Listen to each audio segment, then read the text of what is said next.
کرنا ہے کہ یا اللہ میں آپ کے جو بھی دربار ہے نا آپ کا عرش کے آس پاس جو لگتا ہے میں وہاں پر ہوں یا میں اس کے قریب آئی ہوں اور اللہ تعالیٰ کے عرش کا پایا پکڑا ہوا ہے آپ نے. یو ڈونٹ ایون نو کہ how it looks like, but آپ نے کہنا یا اللہ میں اس چیز میں ہوں, میں لیٹی بھی ہوں, سو رہی ہوں, یا مجھے چڑ آ رہی ہے, مجھے غصہ آیا ہوا ہے کسی بات پہ,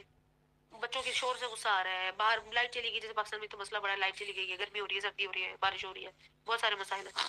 آپ نے بس یہ بات کہنی ہے اللہ کو کہ اللہم انی اعوذ بک من العجز والکسل. عجز کس کو کہتے ہیں؟ عجز ہم کہتے ہیں نا اردو میں, ہم کہتے ہیں میں اس شخص سے عاجز ہوں, یا میں اس شخص کی اس بات سے عاجز ہوں, جیسے میں چیز بتا رہی ہوں. ہم کیا ہوتا ہے اکثر اپنے حالات آس پاس, اور ہم اصل میں ذات جو ہے نا اپنی, ہماری اپنی نفس جو ہے ہم اس سے فیڈ اپ ہوتے ہیں. اسی لیے رسول اللہ صلی اللہ علیہ وسلم نے دعا بتائی کہ اللہم انی اعوذ بک من العجز, کہ جس چیز سے میں عاجز آ جاؤں, یا اس بات سے کہ کوئی میرے سے عاجز آ جائے, یا میرے اطراف کوئی ایسی ایکٹیویٹی کوئی بھی کر رہا ہے چاہے وہ مجھ سے ریلیٹڈ ہے یا مجھ سے بالکل بھی ریلیٹڈ نہیں, پر مجھے چڑھا رہی ہے, صحیح, یعنی کہ میں اریٹیٹڈ ہوں, ایجیٹیشن ہو رہی ہے مجھے. باقاعدہ یہ ایک پورا پروسیس ہے, مینٹل پروسیس ہے جو ہوتا ہے کسی بھی انسان کے ساتھ, ہو سکتا ہے وہ کوئی بھی ریزن ہوتا ہے اس کا, نیند کی کمی, بھوک کی وجہ سے ہو سکتا ہے, بچوں کے تنگ کرنے, کوئی اور زندگی میں فزیکل اسٹریس ہو سکتا ہے کوئی مینٹل اسٹریس ہو, کوئی اور قسم کی وریسم ایشو ہو کوئی آپ کی زندگی میں. اس کے باوجود آپ نے اللہ تعالیٰ کو کہنا ہے یا اللہ اللہم انی اعوذ بک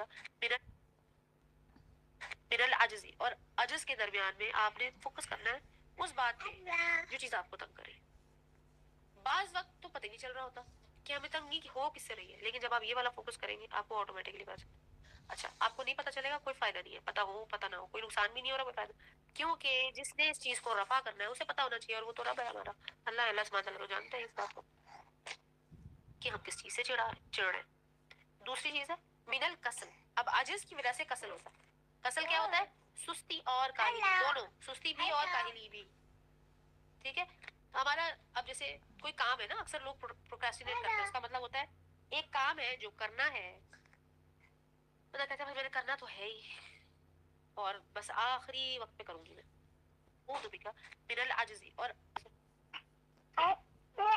تو عجز کی وجہ سے کسل ہوتا ہے, اس لیے آپ اس دعا میں سے صرف یہ دو چیزیں اٹھائیں اور اللہ تعالیٰ کو کہیں کہ یا اللہ مجھے آپ یہ والی پروٹیکشن دے دیں, میرے اپنے عجز سے دے دیں.